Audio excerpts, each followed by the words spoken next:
We brought you here today. Let's try and get on topic. We really wanted to Right. get stuck in or drill deeper down into your journey across the Darien Gap.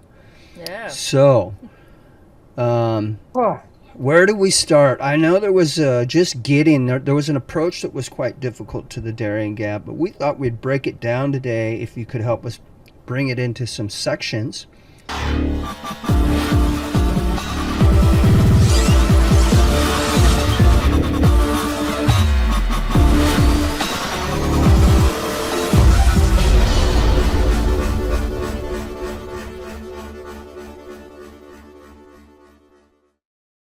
and you've got real.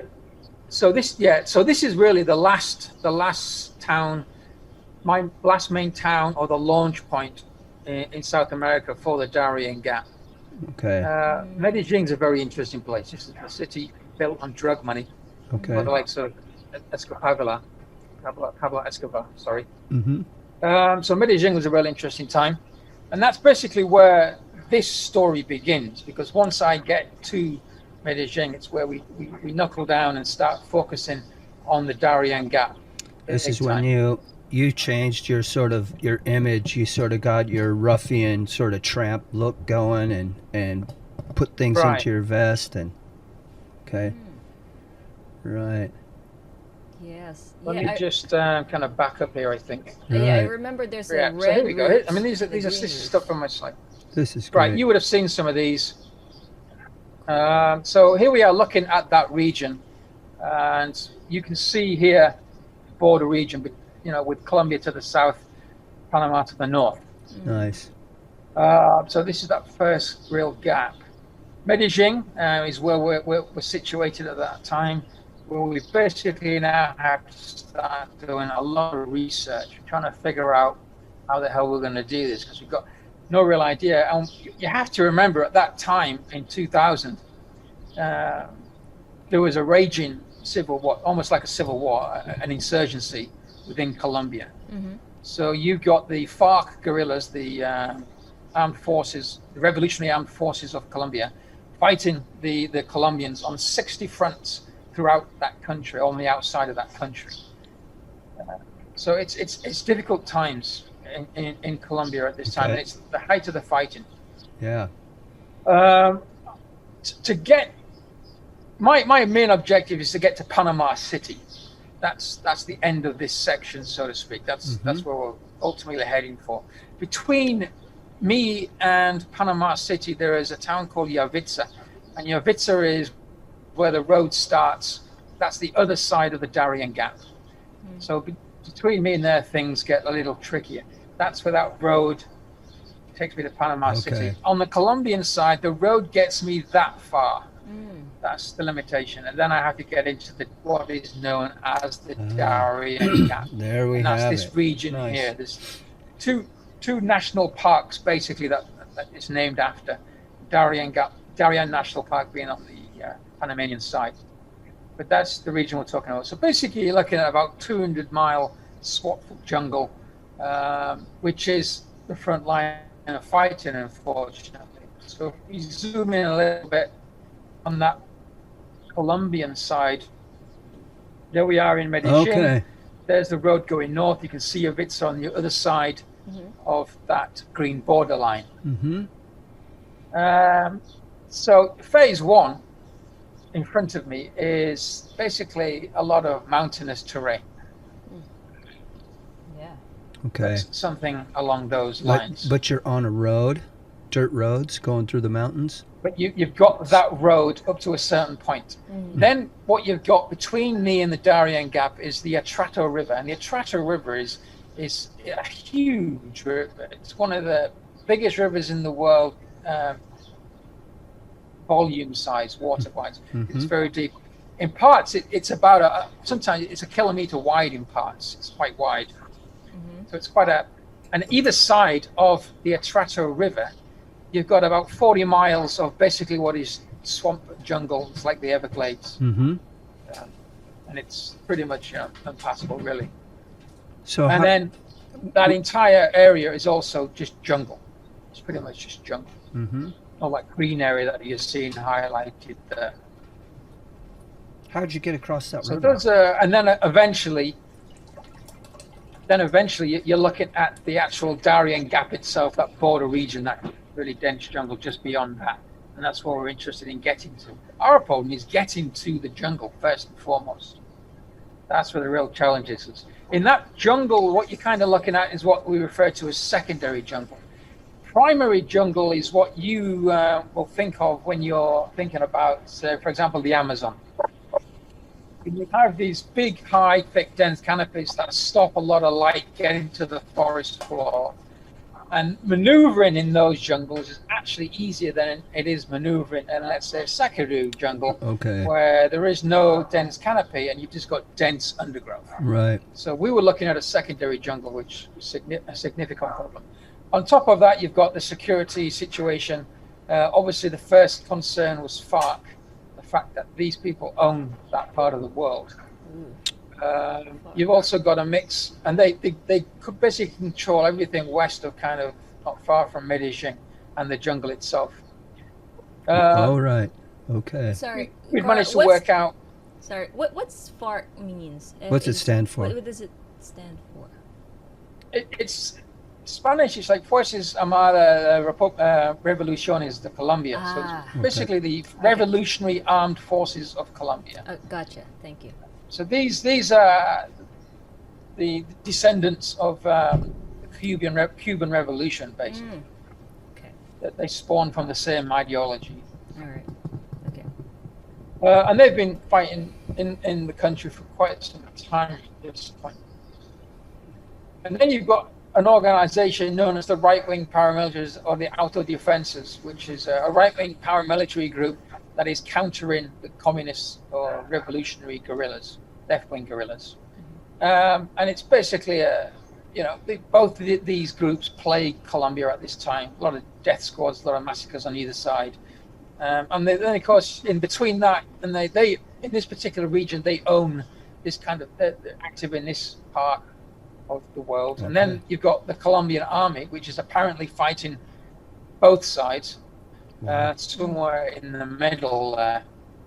So the road ahead of me was looking something along those lines. Wow.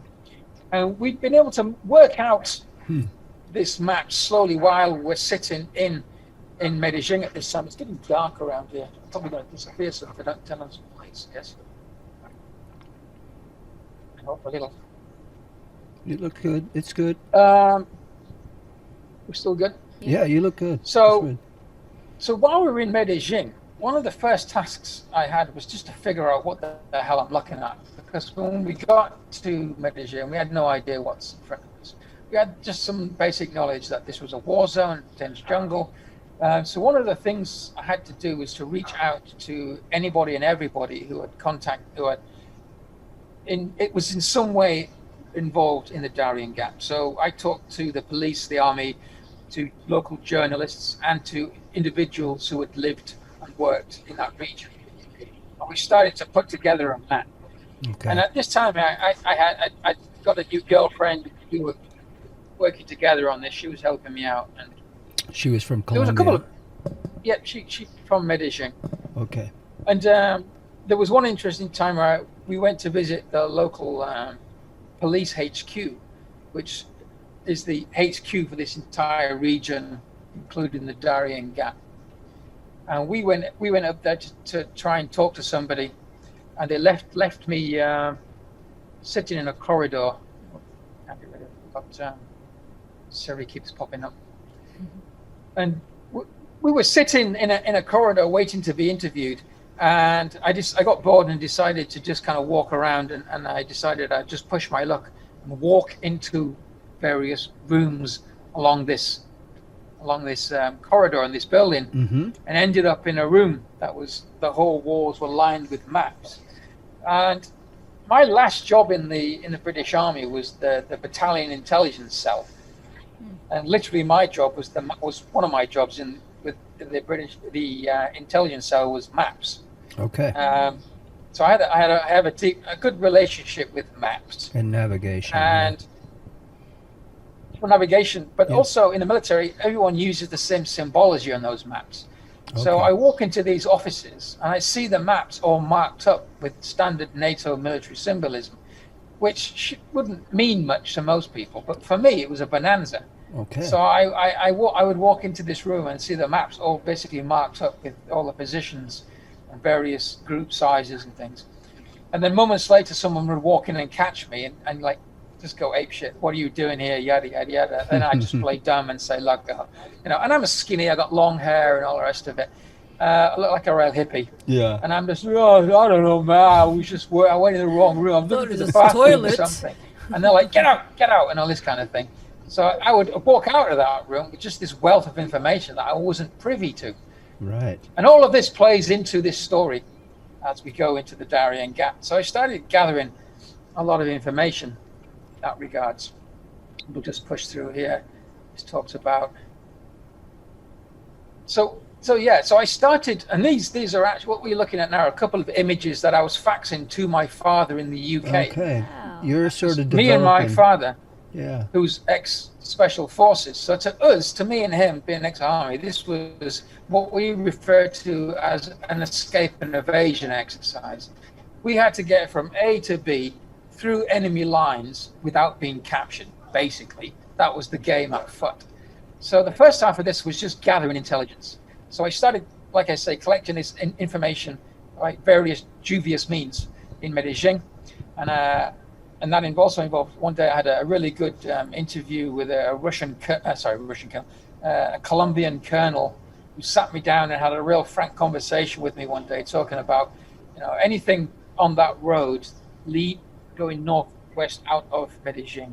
He says, you're going to have a really hard time because anything that moves on that road is being watched. Karl, can I cut in here? I'm curious about the map. I'm looking at it, and right. What can you tell us a little bit about the arrows and the symbology on here a little bit? Yeah. So this is all the information that we're putting together during this period. So these conversations, looking at those maps and all the rest of it. So before I left Medellin, this was basically kind of like some of the information that we managed to collect. Mm-hmm.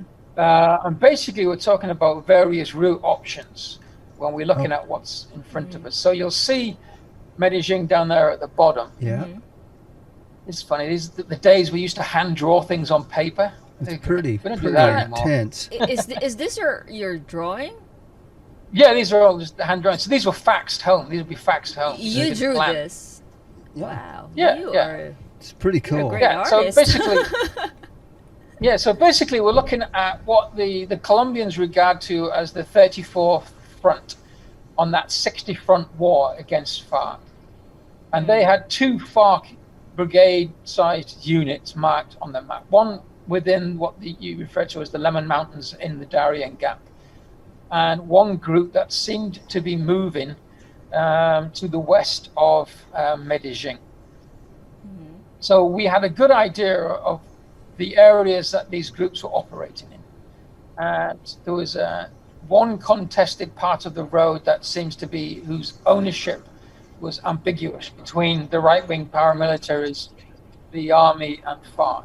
Okay, what's That road. What's the red arrows and what's the So black the red arrows was what we refer to as the red route. The black arrows was the black route. The black route was the most extreme version of the route. This was whereby we would avoid all contact with humanity where possible. So mostly cross-country. Mm-hmm. The red route, we would rely on a certain amount of infrastructure. So that road going north out of Medellin. Mm-hmm. And we would hop, skip, and jump across those villages at the narrowest section of the gap, the Darién Gap. So there were two different approaches here. The black was quite extreme. The red was more risky because you're basically putting yourself as in a Westerner walking through a war zone, basically, with all these horror stories attached to it. And that road, that section of road that we're looking at, had a really, it was a pretty terrible place.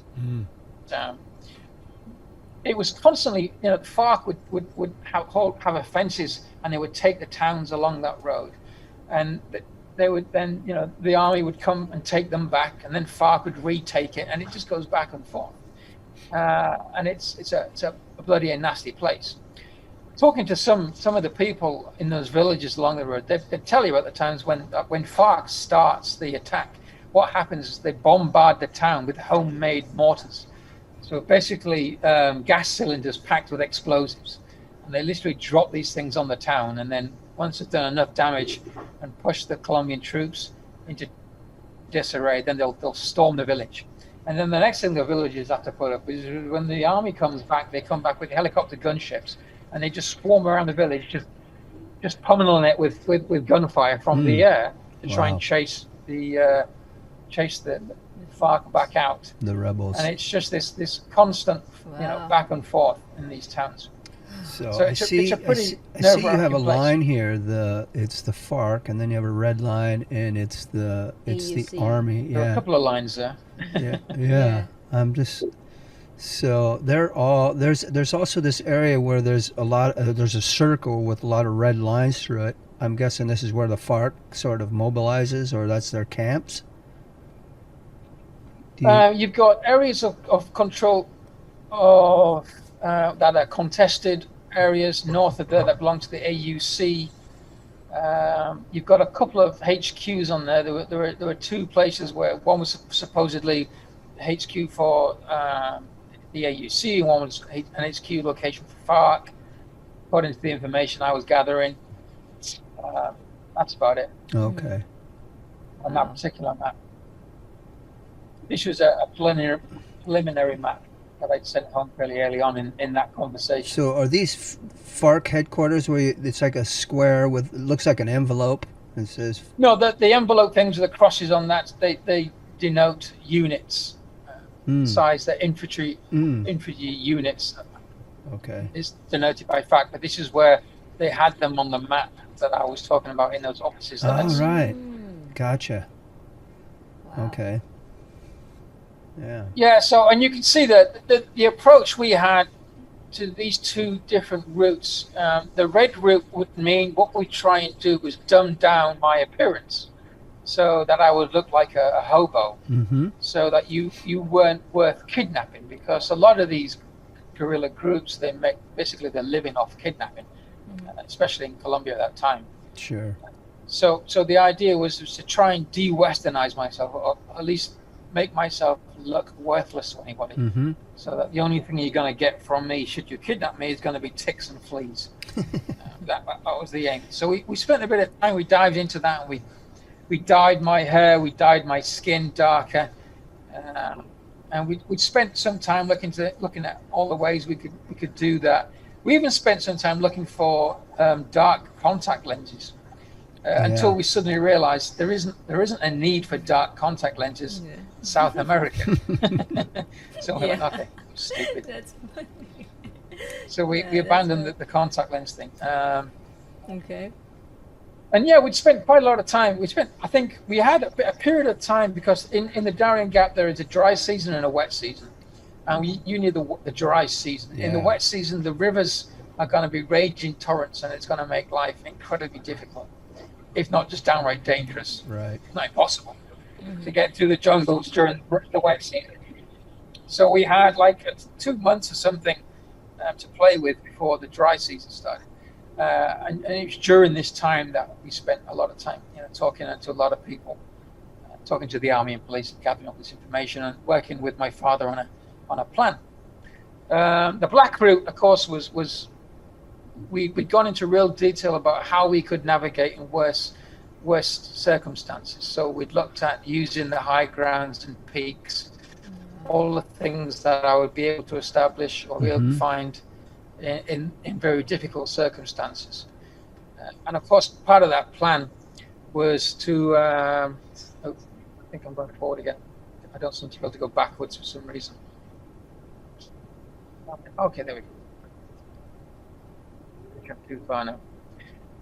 But of course, the black route it turned out eventually was a little bit out of our depth. it meant spending a lot of time, because at one point we were going to use the Atrato River and actually float down that Atrato River. And the problem with rivers in these jungles is that everyone uses them as highways. That's friend and foe alike. Right, that's so pretty common. It's very, very hard to conceal yourself and not get captured in a river. Once you get spotted, there's no escape. So, and there's real reason to be concerned here. If you look at the history of the Darién Gap from our perspective, when we were in Medellin researching this, there's a lot of horror stories. There was a Canadian backpacker who disappeared, and eventually they found his body full of bullet holes in the jungle. There is a Russian cyclist who was stopped on that road that we're discussing. He was stopped by FARC and then literally just shot in the head, just executed. And these are left-wing guerrillas. And then 9 months prior to my arrival in Medellin, a couple of British botanists had gone into the jungle looking for rare orchids of all things. They had disappeared, had never been heard of again, and were presumed dead. So there was this, a pretty grim atmosphere about anything north of Medellin at that time. The British media was referring to it as one of the darkest places in the world. Yeah. So it's a pretty intimidating place to face at that point when you're on your own. Did you had to really, for a moment were you thinking this wasn't possible? You're not going to be able to pull this one No. off? I mean, obviously, a lot of fear. This was actually, this was in our realm. This, like I said, as two ex-soldiers, me and my father, this was an escape and evasion exercise, and this is something we thought we could do. Okay. It's dodgy, it's difficult, but it plays into our strengths at this point, if you like. With the information that we were putting together, I thought, I think we could do this. On the left-hand side there was a basic, sketch and description of how I thought we could play it. So were the you black route and the red route combined? So you were gaming more for the black route? Originally, yeah, but then it became pretty evident early on that we weren't going to be able to carry the kind of logistics required right. to pull off the black route. Yeah, you wouldn't have the... It was that the terrain was horrific. The amount of supplies I was going to have to carry, because it's going to be slow. We just decided we weren't going to be able to pull it off. We were going to have to rely on the infrastructure available, just to keep myself fed. Okay. Ultimately. Wow. So we decided we'd go with the red route, and then of course that means we had to do the whole dumb down in disguise thing, be a vagrant, disguise all my equipment in sacks, and there would be two phases here. Let me see if I can go forward. Yeah, that's the black route there you would have been looking at. So basically, it would have been land navigation into the Atrato River, and you could spend maybe a week or two in that river, basically floating at night. So that river flows north. It flows north, and that was our best chance to get beyond all of those jungles and swamps and all the rest of it. So we'd have to travel. The idea would travel at night, camouflage yourself, get into the river, and then float, and then just go with the flow every day, making progress until we can get to a point in the Darién Gap where we can get out of that river on firm enough ground and head for the border. And that's what the other navigation and the high grounds would be using those various locations to do that. Red routes, a lot easier technically, basically along that road, and then up until we have to break off that road and then use whatever's available to get to the river. In this case, there was access to a little village called Rio Sucio. And then again, we'd have to at some point use that river. Again, we'd use flotation aids into the river until we could get onto firm enough ground to get out of that into the Darién and head for the border. So you floated that section. How did you do that? We're getting way ahead of ourselves there. Okay. Go ahead. Sorry. So if you want a detailed account of the story, then we got to start back in Medellin and then start on that journey up the road there. Yeah. At the moment, we're still in Medellin. We're still planning this thing. Exciting. Okay. So that's what we were looking at when we're in Medellin. So like I said, we did the whole hobo thing. So this is what we ended up looking like. You know, we basically gone to full on the arts and crafts here. Don't want to bring that guy home to meet Look all the Mom. news and dirty. Exactly. And you can see there that my backpack was still my backpack, but just we kind of disguised it as kind of what it looked like, some kind of More of the hodgepodge natural. construction out of sacks and things, knapsacks and stuff. And that's basically what we use going forward. And this is the Colombian family I'd stayed with. There's Catalina, who had now become my girlfriend. They That's met great. you? That's man. the morning we were saying goodbye. Oh, okay. Hard And then times. away you go over the hills and over the mountains, so to speak. And this was an interesting part of that journey. We had quite a bit of equipment because we had two approaches. We had this kind of road phase where we used this hobo disguise, and we had, and we'll talk about this later, a jungle phase where we would ditch the disguise and go into jungle mode. But that's another thing. But all my equipment and stuff for jungle mode is in the back there. And we pushed on over these hills looking rough and rugged. And see, once you get some altitude in Colombia, it's amazing how cold it gets. I remember some really rough nights because at one point here I'm packing so much weight and I'm having such a hard time that I actually got rid of my sleeping bag. I'm only using a hammock at the time. And I remember having some really tough times up there because we got some real altitude and then things got cold pretty quick. So I had a couple of sleepless nights. I remember knocking on someone's door once and scrounging things like blankets and things from them. Once you get into these villages on the other side, it's quite evident that you're in a war zone. There's a lot of security, a lot of military, a lot of army, etc. So you see a lot of that on the road. Wow. And then eventually you get to a point where we go into what we call jungle mode. So we're leaving the road system. We'd had a couple of close run-ins on the road system. I think one of the scariest encounters was early on that road trip. There's a village called Gordas Cañas. And I remember I was trying to avoid the large towns and trying to go around them. And I had to go into the town to cross a bridge at one point. And as I made my way towards this bridge, a whole group of guys stood up in front of me on the road and were looking at me. And I kind of looked it down and got really nervous and thought, this looks sketchy. So I kind of sidestepped into a little cafe on the side of the road, a stall. And I got a Coca-Cola, one of the only things I could afford at the time, from the shop owner, and I sat down and I was running through my mind, what's the plan? I'm probably gonna have to go figure out another way around this because that didn't look good back there at all. And then in no time, those guys arrived at the store and they walked in looking at me, and the shop owner just left, and then they pulled down the shutters. So I'm sitting alone with these guys now in this store, and they pull out their shirts so that I can see the pistols tucked into their pants. And then they make this tough guy kind of show of force, and I'll come stand over me and start this kind of interrogation style conversation, a series of questions. And at this point, I'm kind of, I'm freaked out. I don't know who these guys are. I don't know if I'm talking to FARC. I don't know if I'm talking into the right-wing paramilitaries. So we have this really difficult conversation, and I'm basically using my lack of Spanish whenever I don't like a question to my advantage, and trying to steer the conversation best I can at that point.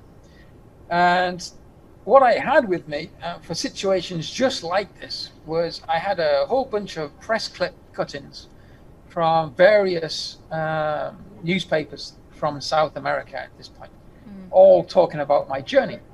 And I had them laminated, and they were on hand just for this kind of situation, to try and talk my way out of something. Because this area, this region, it's such been the type of conflict zone that it is. There is suspicion of everything and anybody on that road, because it's insurgency and counterinsurgency, it's narcotics and counter narcotics, and in that in this area, you have everybody working on every side. It's, you know, you have all those cocaine plantations the cartels have in that jungle. They're being protected by the guerrillas who tax that operation and funds their war to huge amounts of money. This brings in various organizations like the DEA, CIA. You've got organizations like the IRA, British paramilitaries in Northern Ireland, training FARC guerrillas on explosives. That brings in, you know, people like MI5 and MI6, and you've just got this hellish, confused zone where anybody could be anybody. So you're suspicious to everybody. So these guys have pinned me down and they're trying to figure out who I am, and I'm trying to figure out who they are, and I don't know where this is going to go. And then I got these newspaper clippings out, and they sat down and they start reading through them. And then eventually they identified themselves as auto defenses. These are the right-wing paramilitaries, which is a good deal. Okay, so because generally you're not the speaking, good guys. the right-wing paramilitaries don't have a problem with Westerners, whereas FARC have three enemies, which is the Colombian army, or Colombian government, basically the right-wing paramilitaries, and Westerners. Everyone else who's a Westerner and isn't communist revolutionary. So finding these right-wing paramilitaries was a pretty good deal. And the conversation turned at this point as well, and things began to relax, and they became really interested in who I was, and the conversation became a lot more friendly. And then by the time they were like, yeah, you know, best of luck on your way, kind of thing. And then they even paid for my Coke at the end of it. So that all worked. Now you're winning. Great. Yeah. So away we went on our merry way, having had our first real confrontation, our first real meeting with these right-wing paramilitary groups. And it went pretty well. Okay, And great. beyond that, I would meet them a couple of times. So sometimes what you'd find is a motorbike with two guys on it carrying guns in civilian clothes would you know, come out to me, meet me on the road, and they would you know, stop me, and they'd be very polite, and they'd ask who I am and for my paperwork, and they'd want to check my equipment. And it would almost be like being at a professional checkpoint. They'd be kind of be polite and courteous, and you know, they'd look through your stuff, and then they'd say, okay, great, no problem, and they'd get back on their motorbikes, get back on the radio, and then they'd shoot off. So you know you were being watched constantly on that road. Okay. There was only one section of the road where I had to avoid the road, and I had to go across country because FARC apparently, it was the only spot at this time that FARC apparently held that road. So I had to do a rather treacherous cross-country section where I ended up scaling these really steep embankments around a river valley, and eventually got back on the road on the other side, and then pushed on until you get up to the point where it's time to leave the road. And during this phase as well, I'm staying with the Colombian army during this process. So I'd meet the Colombian army a lot on the road, as well as these right-wing paramilitaries. And now, being an ex-soldier, I was just taking a lot of interest in all of this. And I would take a lot of interest in the Colombian army and how they go about, what are their operating procedures, their weapons, the radio, and I just, you know, their discipline and the way that they conduct themselves is just interesting to me at this point. But I'm really learning quite a lot. And the same with the right-wing paramilitaries, as I met them quite a few times, I was able to establish a good idea of where they have these radio stations, or these central points or hubs that they operate from. I even stayed in one of these buildings one night at one part. So it was, and I'm gathering all this information, and with the army, the Colombian soldiers, they talk a lot because they don't necessarily know that I understand all of this thing. Again, I'm skinny, dirty looking, hippie, tramp-like looking thing, who would kick up a conversation, and sometimes I'd sit with the officer in charge of whatever group that I'm with, and we would compare maps. There's those maps again. So he would get his map out, and sure enough, his map is marked up with information, which is just a couple of shapes and numbers to most people. But to me, that's a unit. That X, those two little dashes next to it, means it's a brigade or a battalion, where those numbers are placed in the positions around that square shape denotes the size of number of the unit in its formation. And so I'm looking at a map and I'm like, and he's showing me like rivers and mountains and places we can and can't go, and I'm looking at all this other information. I'm like, oh, awesome, that's just what I need to know. And it's just curious, it's just interesting information, but I'm gathering all this as we're going. So this would happen quite a lot, and I'd talk to the Colombian soldiers and they'd talk about turnaround times, the size of a unit, when's the next time that they get relief in place. And I'd be watching, like I say, their equipment, the radios and all that kind of thing, discipline and stuff, which is just interesting. So all of this I was gathering on our merry way. So eventually I have to leave that road, and I had to try and get to that river system.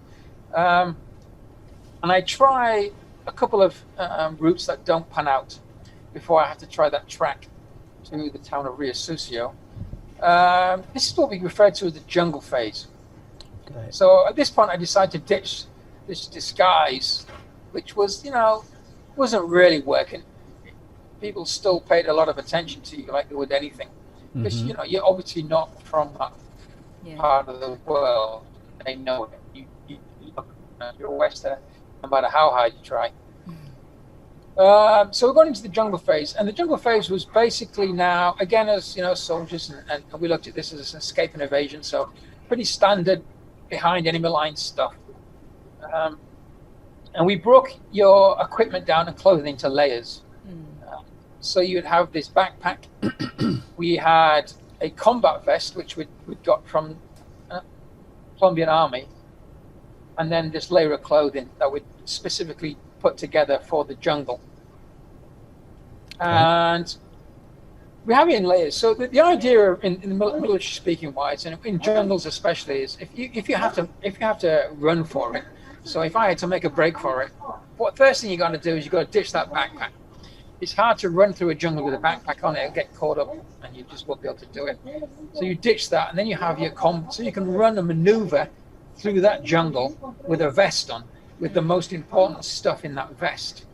So navigation and water and some food and stuff like that. If you're captured and they take everything off of you except the clothes that you're standing in, that layer of clothing is your last layer.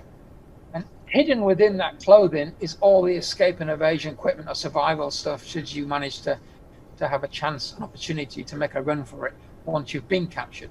Okay, I see you have quite a few things.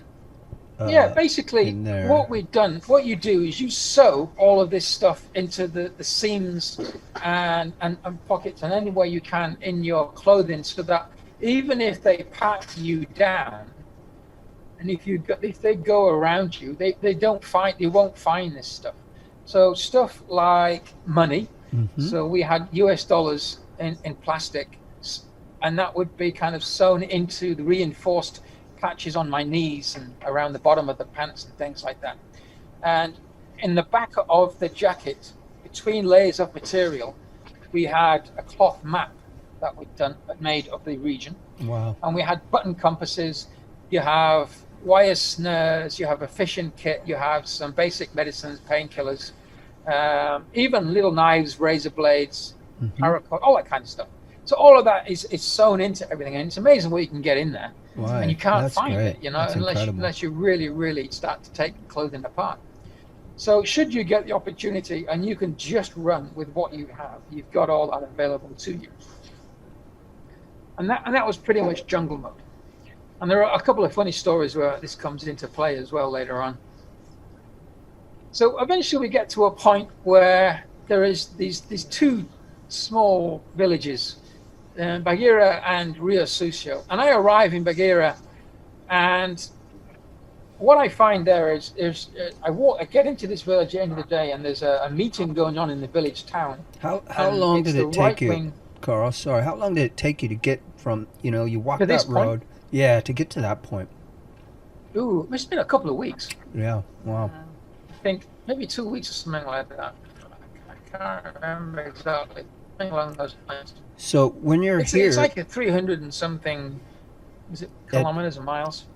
when you get here, do you have to like So we've been on the ground a while. provision? Do you have to buy food and stuff it in your packs? You have to get ready to go through the Oh, jungle. we're buying food. Yeah, we're buying food along the road. I mean, we have a certain amount, but we have a very limited budget at this point. Okay. I actually brought with me in my backpack is all the rations that we would need for that section of the actual gap itself. Okay. The actual jungle. So I've got these homemade packages of food, Mm-hmm. which were very lean, very lean.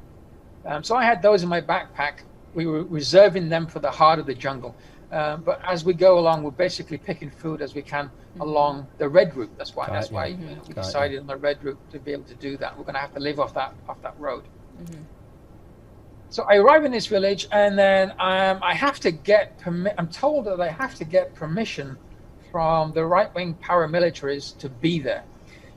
It's all very confusing because the army is also there, co-located with these right-wing paramilitaries, and at this point, you suddenly realize that the army and the right-wing paramilitaries are clearly operating together in this environment. They're clearly here.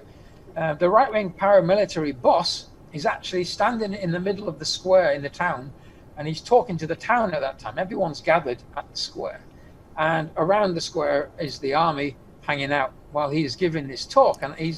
And the people tell me, okay, this is the boss man. He's the guy you got to talk to. Mm-hmm. So after he finishes his talk to the people, I go over there and I have to ask him, I got to get through to Rio Sucio. I'm supposed to talk to you, and he goes into a whole conversation about, well, it's kind of dumb, it's kind of stupid. He says, he was questioning who I am, and we had this long, drawn-out conversation, and then he gets together with these two other guys, and he basically tells me that, they actually walk me to the end of the village, and they take me to the beginning of this track that I have to follow. Okay. And then they're basically saying, now listen, Gringo, you have to understand that nobody goes down that track. Right? Yeah. FARC own that track. So Rio Sucio is under siege right now by FARC. Mm-hmm. And they own that track. And when none of us go down that track. And then the words you'll never forget, he says, if they catch you on that track, they will put you under the knife, Gringo, because the gunshot will give away their position. Right. Yeah. I remember that. Oh, okay. Wow. This is a pretty testy day right now. And then we're standing on that track, and he's pointing down the track, and he's telling me all of this, and he's saying, do you still want to go down that track? And I do remember sitting, kind of looking at my feet, kicking dust, and thinking to myself, well, there's never any real question about it. This day was coming for as long as long before I began this expedition. We kind of realized that one day we would be on this track. Yeah. Where you were looking at something that's really serious, and you were gonna go. So there was no question about it. And we're like, yep, I'm going down that track. And he was like, yeah, whatever. Best of luck to you. And I was on my merry way. And as I'm leaving this town, this village, as I'm leaving this village, I'm literally passing the Colombian army, dug in defensive positions either side of the road. They're literally in trenches, guns pointing out. Really? And they're watching this idiot Gringo walking down this road, out onto this what can only be described as like Ho Chi Minh territory, Vietnam or something. But and they were just like, the troops kind of jumped out of the trenches, and they're like, no, where are you going? And I'm like, I'm just on this suicidal track. Yeah. And they were like, no, it's not a good idea. So they took me to see their commander.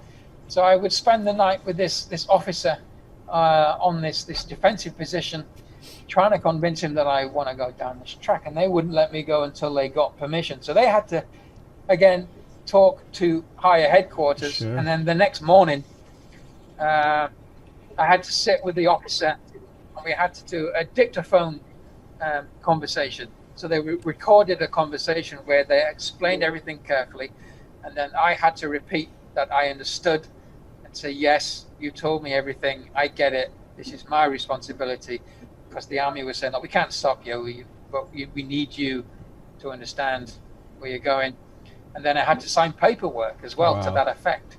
And once we'd got all that out of the way, they radioed to Rio Sucio, to the troops in Rio Sucio, and said, "There's this idiot coming. We got this crazy coming your way. Get prepared. Expect this crazy guy to arrive or not in the next couple of days." And they were like, "Okay, good luck." And away you went the next day, and it was. So when you're going down, this track is a jungle track, but it's just a jungle trail. Yeah. Are you sort of keeping your eyes and ears open? If you hear something, you ditch the track and hide in the bush. What's the sort of plan? How do you go through this? Hey, at this point, your eyes are like dinner plates. Like you have never been so finely tuned to your environment. Right. Yeah. Once you get into a place like this, Sharp. like Everything sharp. every little noise, you're paying attention to so much right now because your adrenaline's going. So you're alive. You are alive now. And as I'm leaving this part of the world, there's a couple of burned out buildings on the outskirts there with FARC graffiti on there, and they referred to FARC as the Dragon of Udabar. That particular FARC unit, because just north of us is the Udabar inlet or bay, on the coastline there. So this was the FARC units that we were facing was this Dragon of Udabar. And when you get into the jungle here, have you ever heard the howler monkeys? Just like the howler? No, I haven't heard them There's personally. howler monkeys. But just they're scary on documentaries, noise. So there you are in this very quiet jungle, and all you've got is these howler monkeys making this noise that sounds pretty much just like the dragon. Everything.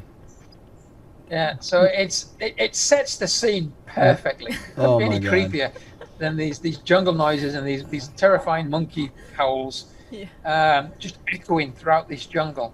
Just a pitch perfect atmosphere for the movie that one day we'll make of this, I'm sure. So we've got all these howling monkeys, and you're going off into the jungle, and it's tough going because nobody uses that track anymore. So eventually you get so far down it that it starts to become overgrown. How are you how are you navigating that? I mean, obviously there's areas you've got to stick to that track. You just have to stick to the track, right? I've got no map, and there's no map with this track on it. Right. So you can't lose this damn thing. And if you do, but I mean, if you then do, you lose, you're going to end up in neck deep in water at some point. So you've just got to. You can't really but stay on it, considering. But FARC's out there, and this is just a huge problem. FARC's out there somewhere. Right. So eventually, it's a 2-day trip. So it's basically 60 kilometers broke down. I do 30 Ks a day. So I basically get to halfway point, and then the idea is we'd get off into the jungle and hide. And that was the plan. We were doing this as what we would call tactical. So there's no light, there's no noise. You're eating cold food, and you're camouflaged, right? Yeah. You're hiding basically now. For example, those British botanists that disappeared in the Darién Gap, they might not, if they're not ex-military, chances are they weren't doing the same kind of thing. And that's how you're going to get yourself caught, right? And the following account is a perfect example of why that could have happened. So I'm set up in camp, eating some cold food from a packet, not making any noise.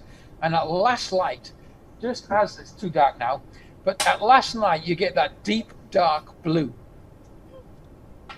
And I'm in a hammock in the trees. And I can see through the trees to where the track is.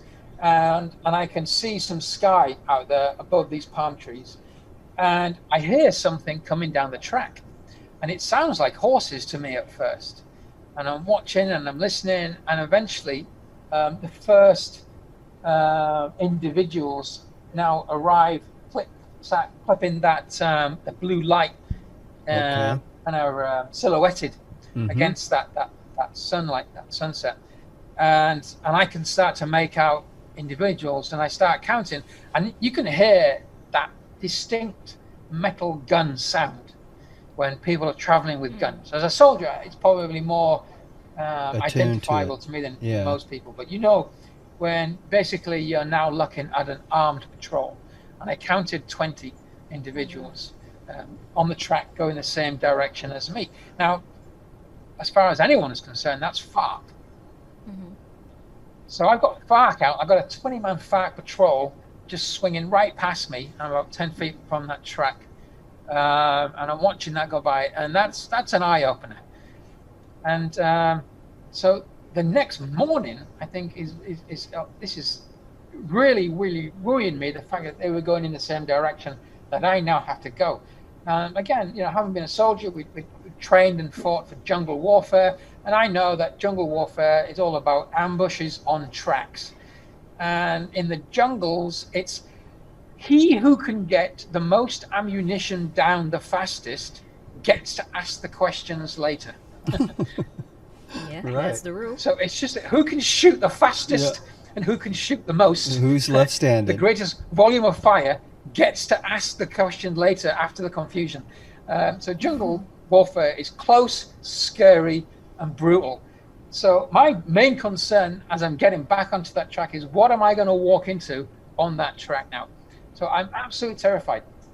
And the only thing I can hear, your fine sense, your finely tuned senses, it's the birds. When you disturb birds, they make alarm calls. Normally you don't pay much attention to it. But on this morning, those birds that are screaming my presence and screaming, there he is, there he is, and with every time they make a squawking sound, They're it's just farting birds. driving me insane. And the more I kind of wave my arms around and panic about it, the louder the birds scream. Yeah. So there's just this there he cacophony of screaming birds that's telling everybody for miles around Giving that there up is your some position. dickhead on the track right now. And that's one of the things I take away from that track is this horrifying sound of these birds giving every move I made, just yelling at me, yelling at everyone that I'm just hideous. Did You you have a shoot little them away? Or post-traumatic- How did you? Well, that's it. You can't, because like I was saying, the more you wave your arms around, the louder they scream at you, and that's basically how it works. Oh my God. So they ain't gonna shut up. And then so we progressed that day. At that point, we were low on food and water. I was pretty weak, and I remember getting pretty dehydrated on that track as well. And at some point, we started losing the track, and there was these open patches of deep grass. Everything would disappear. So I would have to climb trees. I would climb trees, and once you get high enough in a tree, you can kind of see a very faint trail in these grasslands that you can't see from ground level. So you were able to pick out this track and just stay with it by any which way you could by using these techniques. And then eventually you get so far down that track that you start to find some outlying farms of Rio Sucio. And I remember being really bad. I'm probably just exhausted, probably nervous exhaustion more than anything, I think. Mm-hmm. When I got to the other side, I felt pretty ill, and I was thinking I was just dehydrated. But I eventually arrive in Rio Sucio to find all these troops in defensive positions around Rio Sucio, and I kind of just collapsed next to them, and there's a couple of guys hanging out around me, and they're all like, "Yay, great! You made it. Here's the crazy guy." You and and I'm like pointing down the track saying, "Fuck!" And I'm like, "Yeah, we know, we know. We're here for a reason, buddy. We're here behind these sandbag walls for a reason." Right. So it was all pretty interesting. So what I ended up doing now is staying with the soldiers on this defensive position, and I just barracked with them in these. They had these like abandoned little huts and buildings around, linked together with these sandbag walls and some trenches and things. But it was all very loose, and it was all very sketchy. And I remember I decided to hang out with these soldiers while I kind of recuperated, got some food down me, and then looked at this next stage, which is the river stage. So I took a couple of days rest at this point, and I hung out with these soldiers. And it was interesting. and kind of scary at night. At night, we were right on the edge of where the Rio Sucio intersects with the Atrato River, and their defenses were, I would say, pathetic at best. And I just had this horrifying feeling all night long that FARC was just beyond these defensive positions, looking for a way in here. And to me, it wouldn't have been difficult at all to creep up the banks of this river, up into this hut where I am right now, right on the edge of this defensive position, and just slit all our throats during the night before the assault begins. And I'm just having these nightmares. And again, I'm just like freaked out by this whole situation, and every sound is just keeping me awake. Yeah. And they've got soldiers walking around on sentry, just pulling their usual sentry duty thing. And you know they're there because you can hear them, because the mosquito thing right now in this part of the world was just horrific. The worst, one of the worst, two worst places I've ever seen in the world. The mosquito there is just a creature from hell. So you're always engulfed in a cloud of mosquitoes. In the evening, all you can hear is the soldiers walking around, and they have towels, and they're just thwapping themselves with towels like horses' tails. Because literally they can just make things opaque. Like my hammock is a Colombian military hammock, and it has this mosquito net on it. And there were nights that would almost, you would just lose sight of anything beyond that, because it would be so thick with this intense noise of these mosquitoes, which is just absolutely hellish. Yeah. It was incredible. And yeah, I remember spending some creepy nights there where I didn't get a lot of sleep, thinking, "My God, this is not a good place, not a place I want to be." And I hung out with these soldiers, and we would do things, because the soldiers were low on food as well, because some supplies hadn't reached them, and they were buying stuff from the locals, fish mostly. Okay. So fish and rice was the staple diet, and we would have competitions with the Colombian soldiers. So we would field strip weapons, blindfolded. And their weapon systems were somewhat similar to what our old weapon systems used to be, what we would call the SLR, the FN. Okay. And they had these weapon systems that were very similar. So I could join in, and I would have all these competitions with these soldiers, stripping their own weapons blindfolded, so you could do it the fastest, would get the larger portion of the fish and the rice, kind of thing. And this is the kind of things we'd do while they were bored, during the day, if they were not on the fence somewhere, on the wall, so to speak. So we had some pretty cool days. Again, I hung out with them. I learned a lot from them as well, the soldiers, about their turnaround times and their equipment and whatnot. And then eventually, I put together this camouflage stuff all around my backpacks. I'd got these bottles, so we'd figured out how we were going to do the river.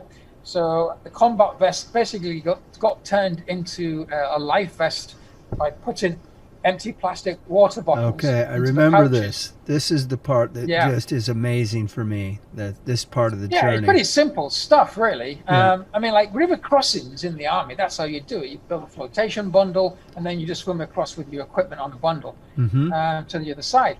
We're just doing the same thing, except it's a very long, several day river crossing. Wow. Now, in order to use this river, luckily when I got to the river, what I'd realized is it's a big wide river, and in the center of the river is a lot of floating debris in these jungles, a lot of mangroves, a lot of stuff, a lot of vegetation in clumps, just floating down this river constantly.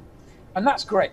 So I could disguise my backpack, filled with plastic bottles and my stuff in plastic bags to keep it dry, what little stuff I had at that point. And then these plastic bottles and 2 big Coca-Cola bottles underneath this combat vest gives me a flotation device, and then I camouflage myself, and then we simply get into the river and just go with the flow, and that is it. It couldn't be easier. And then you just drift out into the center and mix with this debris, and then away you go. And it's a slow cruise, and it's the easiest part of the journey. Do you have to worry about, I'm presuming you do, there's there's some sort of parasite or worm that's in the river that you're not supposed to go to the bathroom while you're in the river. Oh yeah, I think that's an Amazon thing. Yeah, Same with things like piranha fish. That's an Amazon thing. Okay. We'd done some research. I'd done a bit of this in Medellin, so I'd looked at the river, and we'd looked at what's in there and what will eat me and what won't. And at the end of the day, nothing's going to eat. Okay. The locals the locals again have all these horror stories about the big giant man-eating fish. Everyone knows that the Carmen crocodiles, they look scary. They're maybe a meter or two long or so, but they're not interested in humans. They eat fish and they fish at night. And I would meet them. I would meet them a lot on the river. Wow. So on this river journey now, which at times was fascinating, but the crocodiles was the first thing. So when you're floating on these pans of debris, I do remember once meeting Carmen like nose to nose, because I'm floating in the water and he's on this vegetation, and we came around the corner of this vegetation bundle. Wow, and I'm literally nose to nose with eye to eye with a Carmen, and they look scary and big at that point. Oh yeah, I'll bet. But then you just like back off slowly, and these things don't move. They don't move. The eyes don't move. They don't blink. Until they're coming at you. Hey, buddy. Hey, yeah, I'm on my way. No problem, bro. And then they leave you alone. What does freak you out are the iguanas jumping into the river, because if you're close to the banks and you're cruising down the bank and it's very, very quiet, eerily quiet, and then something will jump into the water. Oh. And you'll look around and you'll just see all the ripples. So something just got in, and you're just looking at the water. Oh my God! It's God! just silent, and you're just like, oh God. There's a lot of that in that river, Oh, and it's the iguanas. But the iguanas keep freaking you out by jumping because they're big. These iguanas are huge, so it's like an alligator jumping into the water after you or something. So that's always on the back of your head. But I remember one time. Now you're in the river. You're spending all day in the water. Mm-hmm. It's hot. It's in the jungle, But the first maybe foot of that water is warm, and then below that, the water gets quite cool. Yeah. And out there on the river, it gets quite windy and choppy as well. It gets really windy and choppy. It's like being out in the ocean because it's a big enough river. You get cold. You actually get quite cold. And so there were times I would make my way to the banks because I was getting really cold. Yeah. And I had to warm up. Okay. So I would get to the mud banks and I would crawl out onto the bank into the sun just to try and get warmed up. And then not far from me on the bank are all these crocodiles doing exactly the same thing. And maybe for the first time in history, man and alligator were absolutely unison. What's up, guys? Both using the banks to warm up under the sun to regenerate themselves before they get back in that river. So I'm basking on the banks with the crocodiles for the same reason, which is cool. Which is so unusual. Totally. So yeah, I really was in their world at that time, experiencing it firsthand. And then you go back into the river, back into the water, and continue once you'd warmed up a bit. And I just remember going past, especially when you're close to the banks, and you would see all the wildlife, so all the monkeys and everything. They ignore you in the water because you're camouflaged. They don't see you. And there would be these huge herons fishing on the side, and you would drift right below them. So you'd have these huge herons, and they'd be looking down at you, what you do, and they're just watching you as you pass. What is not able to work out what you are. And it was a real safari along that riverbank, getting as close to these things that you would never normally get. Yeah, everything comes down to the river, right? Because you were hiding, primarily from anyone using the river, and there were a lot of people using the river. So there's a lot of traffic, and a lot of all kinds of boats and things. And also military convoys, they have these armored boats. They have these huge armored boats, and they have these fast speed boats with the big machine guns on them. So these patrols would come past you in the water, and you'd have these fast boats. They'd escort in a larger armored boat with the big, huge guns on them. And if they can't get helicopters in to resupply Rio Sucio, then they'd have to find their ways in on these gunboats, just like the gunboats in Vietnam War, down these rivers. So they would pass me in these rivers. Again, no, they wouldn't see you.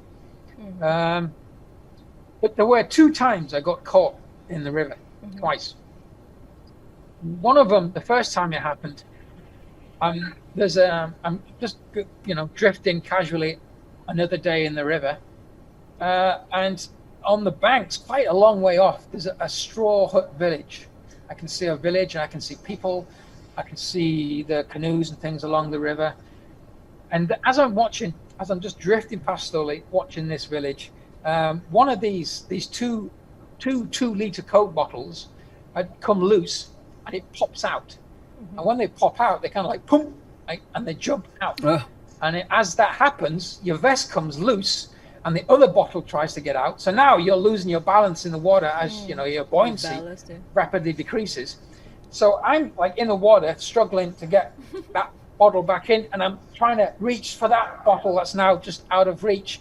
And I'm kind of like just rotating because there's my backpack, and normally I would hide behind the backpack. So I'd be behind the backpack, which is covered in vegetation, so that you can't see me. But now I'm in the water thrashing around, trying to get that bottle back, and eventually I get the bottle, get it back into the vest, everything's tight, and I'm good. And then I look at the village, and then I see all these kids running along the bank, and I'm like, wow, did they see me? And I have no idea who these people are. I don't know who they're affiliated with. And then I watched the kids run to the boats and the people on the bank, and then everyone just starts piling in the boats. Yeah. I'm like, shit. Oh, they're coming to do a rescue. I'm like, I've been seen. They've seen me. They're coming out, and now before you know it, there's 2 canoes, and they're all coming out like this towards me, and you're just waiting, and you've got like 10 minutes before they get there, but there's nothing you can do. And as they're coming towards me, I see them get out the boat hooks, and then eventually they get to me, and everyone's like, they pull up alongside me, and everyone's grabbing on me, and they're trying to pull me out of the water into the canoes, and I'm like, no, leave me where I am. I'm okay, like, really. Get him out. And I'm like, no, don't. So we now engage in this weird conversation, this standoff with these people in these canoes that obviously think there's a guy in distress in the river, drowning or something, a white guy floating down this jungle river. So they're trying to get me out, and I'm fighting, and I'm like, no, I'm really happy here. Please leave me alone. And then, there's this weird kind of standoff. And then at one point, they're all just standing in the canoes, looking at me confused, muttering to one another. And they just let me go. And I'm wandering off, floating away, waving. I'm all good. Don't worry about it. They're probably telling their children that story. Like, what is he doing? What's going on? They're probably telling that story today in that village, like 20 years later, they're still telling it. Yeah, I had no idea wild experience. To it. Do you remember that it's day? The weirdest thing. That's how legends begin, I think. Yeah, totally. So there was that time, and that nothing became of it. They just let me go. And then there was another time. At the end of the day, I'd get to the bank, I'd scramble out, and I'd put up my hammock in the mangroves. And there was this one morning, evening, I'm trying to get out. And I can't get up this bank. It's just so muddy that I'm sliding back down. And I'm just a real mess. And then out of these reeds along the river comes a canoe, dugout canoe with a couple of indigenous people. And they just kind of like cruise on by, just looking at me, all wide-eyed. And all they're really seeing is a guy in a green uniform with a black combat vest, And so you can imagine it's a lot alarming to see that in this war zone. Dead? Alive? So they just go on by, and I'm like, bollocks to it. I'm too tired to care at this point, right? I get up there, I get everything set up, and I get in my hammock, and the day's done. And then sooner or later, I can hear people come in through the jungle. I can hear them hacking away at the jungle, and there's a lot of people. Wow. And I realize that they're looking for me, and there's like a line hacking its way through the jungle, yelling and screaming, shouting for whoever's out there in the jungle to identify themselves. So I'm like, shit, again, I have no idea who I'm dealing with. I decide to go out and meet them, and I meet these people, they're villagers. Again, they're surprised to find me, but also excited to find me, and they obviously like, nope, you got to come back with us to the village. You can't stay out here. You're coming back, and they all get around me, take me back to the village, and give me a straw hut to sleep in that night. Turns out that these guys had affiliated themselves with the right-wing paramilitaries again. So, I was surprised that this far out on the opposite side of the river, the right-wing paramilitaries still had some influence with these people.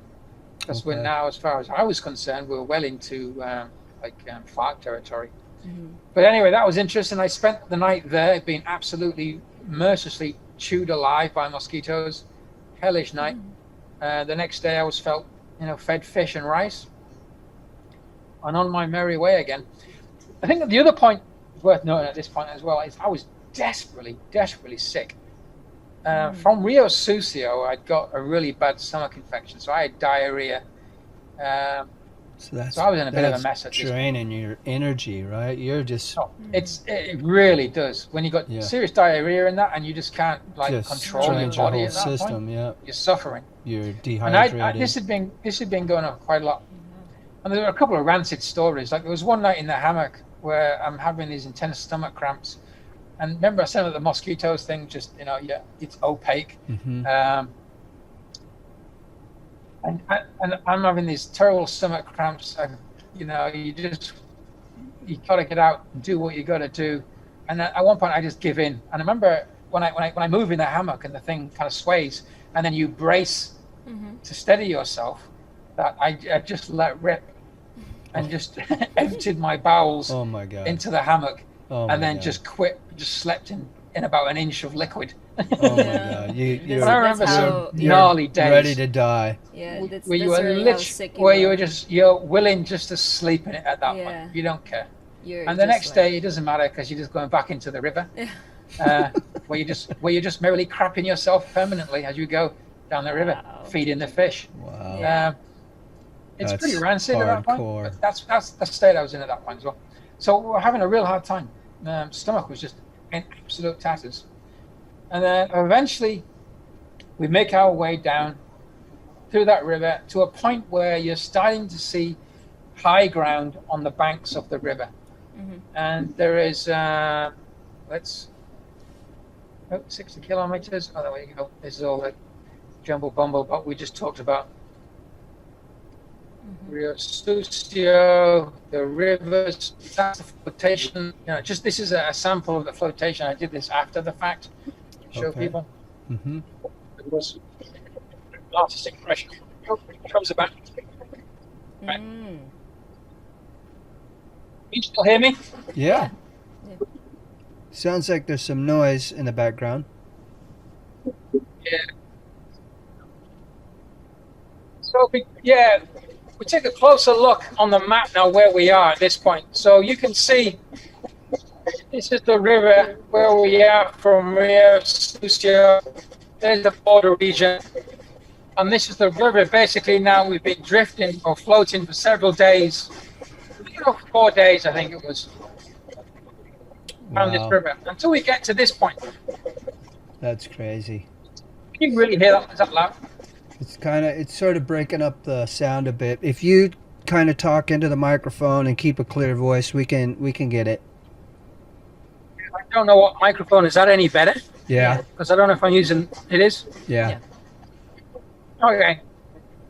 So you can see.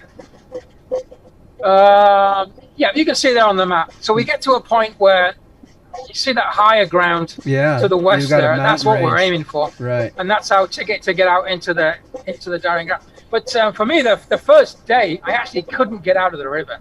Wow. We got to the end of this, and the mangroves and the mud was so thick that I couldn't penetrate, and I couldn't find a way out.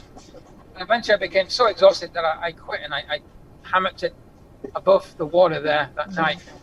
And then the next day, I eventually found a way into the jungle, which is just absolutely... The jungle in the Darién Gap is really something. That secondary jungle that we talked about. From that river to the borderline there is probably about 30 kilometers. I would do that in a day normally, in about 7 hours on the road. That would take me 10 days. Wow. That's incredible. 10 hard days.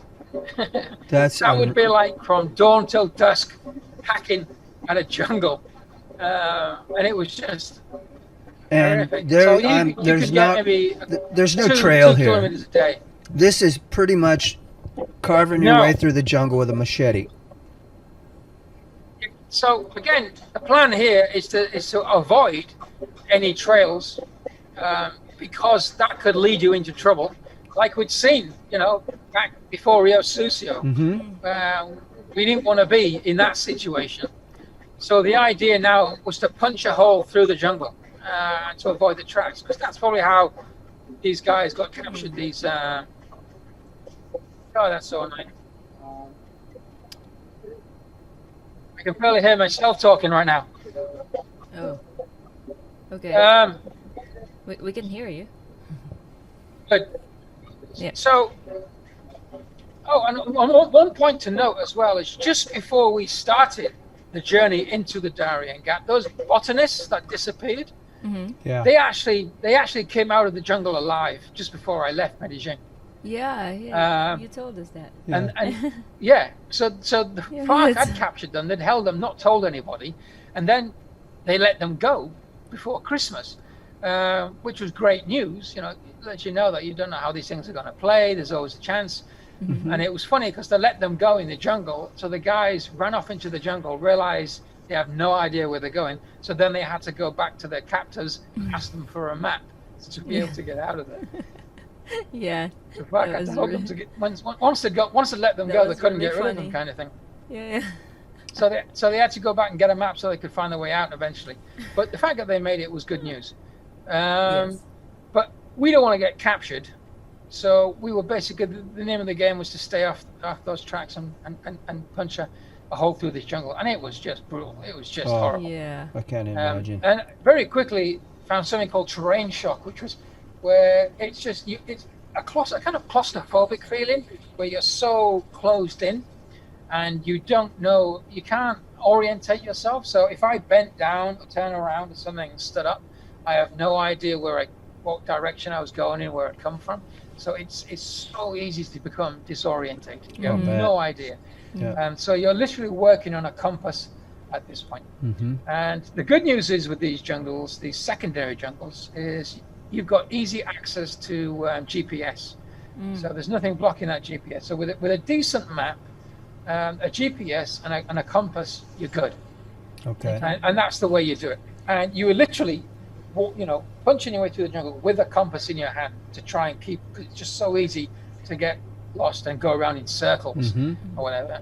And sometimes you would do that because you'd be so tired fighting in that jungle, you get cut to ribbons and stuff, and you're weak anyway because of the stomach infection and the diarrhea and everything. So you're not great.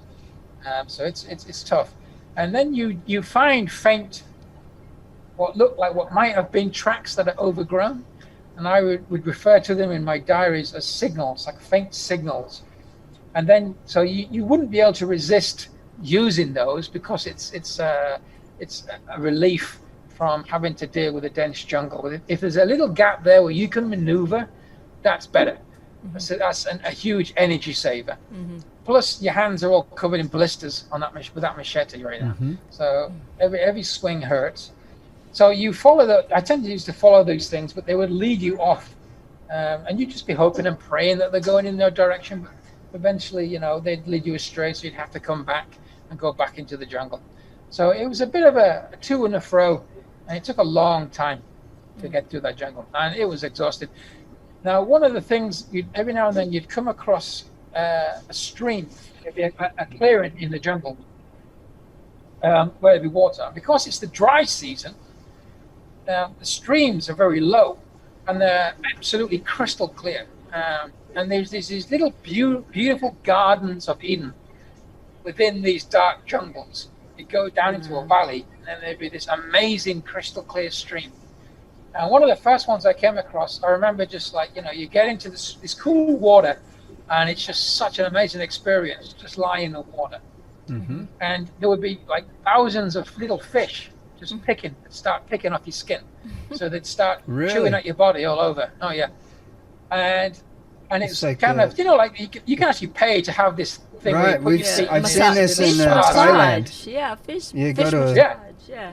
Thai Right. massage Well, place. Yeah. these little streams that follow these things. So you lay there and everything is just cleaning you. All these things are just picking away, which is kind of weird. Yeah. But what I noticed immediately then was there are bigger fish in that stream, and every time I drop anything in that water, they're on it. Like the fish would just appear, and you were like, ha. For someone who's really low on food, whose rations were not cutting it, and who's seriously sick, this was a huge opportunity. So I unstitched my survival fishing kit, which gave me hooks and lines and weights, and then all around the banks of these little streams are tiny little frogs that became bait. A stick, a line, and within 5 minutes you were pulling in something. Right. Catfish. Wow. So paradise. you were within like half an hour you had a rack of stuff, and you were like, holy crap, I've never fished in my life. This was the first time. Because man, was this was gold. And right on. because I was so deep in these valleys at that point, I really didn't have a problem with getting a fire going, because you were under cover and everything, and it was great. So I got a fire going, and I just had these fish lined up. Oh my god, just the best thing ever. Best fish you ever had. Oh my god, the food was just awesome. So that was the new approach. We picked up on that pretty soon in the Darién Gap. So we started living off the jungle. There was that, and there was coconuts. Coconuts was not just a clean source of water, but also something to eat as well. And there was plenty of that around. So you started living off coconuts and fish, and that became the mainstay. Large, getting healthy again. Yeah, and you really are in the Garden of Eden. It's a pristine jungle. It's because nobody's there. Mostly because nobody there. You would at least have indigenous people there, but because of the conflict, it was well known that FARC had kicked out all the indigenous people. They'd all basically moved out because of the conflict.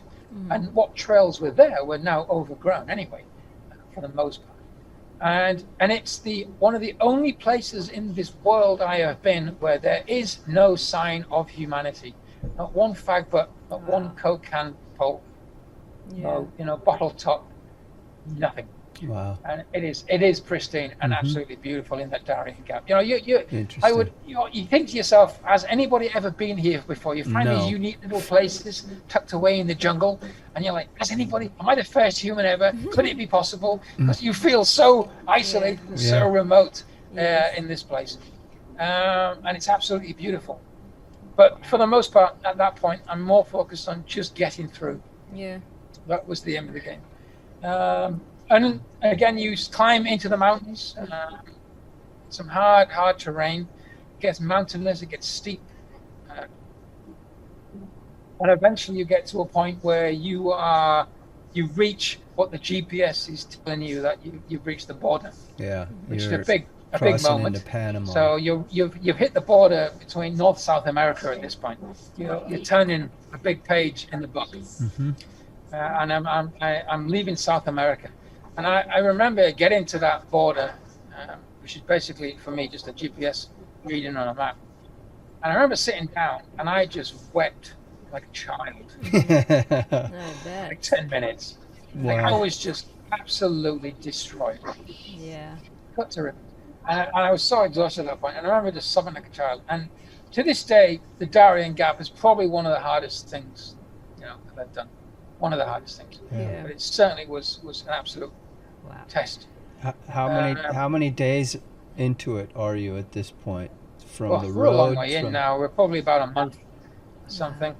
Wow. It took 2 months to get to Panama City, so we're about halfway through now, I think. So along those lines. At this point, we've still got to find Papaya, the first village. I want to get there because I want to get some real food down here, whatever, and rest a little bit.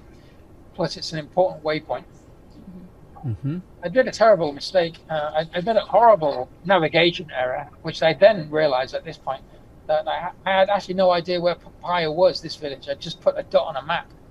with a pen where I thought it was, and I had no And it wasn't. actual. It wasn't I there. had no grid. I had no, and I was like, well, that's the dumbest thing I have ever heard of.